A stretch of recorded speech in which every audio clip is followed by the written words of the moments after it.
Video आप लोगों तक सबसे पहले पहुंचे तो लाल बटन दबाकर चैनल को सब्सक्राइब जरूर करें और बेल आइकन दबाना न भूलें। Present by happy films. Recording by Aishwarya Anmol films.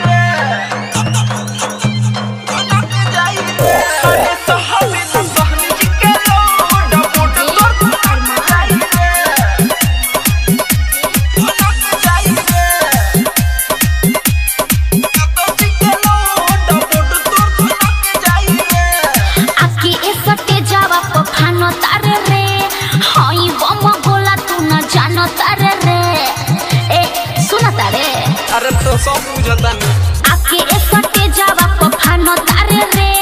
हाई बम बोला तू न जानो तारे रे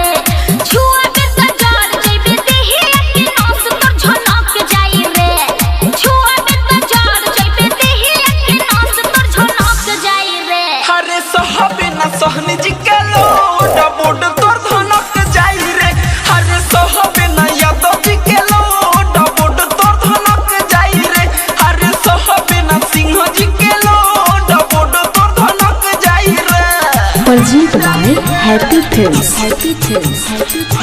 जाई रे अरे सहबे ना सहनी जी के लोड बोड तोर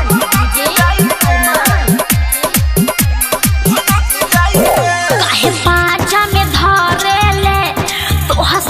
कुछ नहीं होई रे मोर जवानी के पानी झार अब सुनो दोसरे कोई रे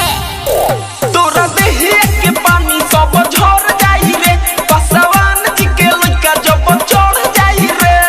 बांग जनी कर ना तो थूर दे हम माथा जे सनक जाई रे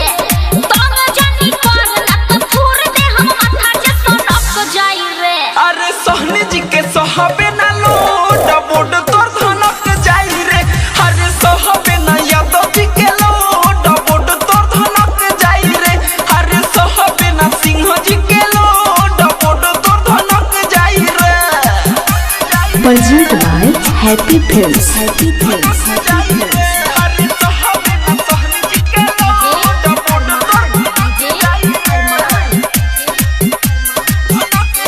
रे अभी बार तुअर जुन लइका तोहरे उमर बकाचे रे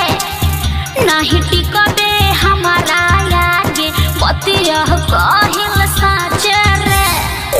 कहिरो न किंदल लरुआई जाइबे तोहर ना सतेम जवानी अरुआई जाइबे पड़ती भाबा के नाम काम कोई दिन तमाम पावर हाई बाटे रे पड़ती भाबा के नाम काम कोई दिन तमाम पावर हाई बाटे रे अरे सहनी जी के सहबे ना लोड बोड तोर धनक जाई रे अरे सहबे ना यादव जी के लोड बोड तोर धनक जाई रे अरे सहबे ना सिंह जी के लोड बोड तोर धनक जाई रे आके एकटे जावा पफानो तारे रे हाई बम बोला तू न जानो तारे रे छुआ बे सजार जइबे देही के नस तो झनक जाई रे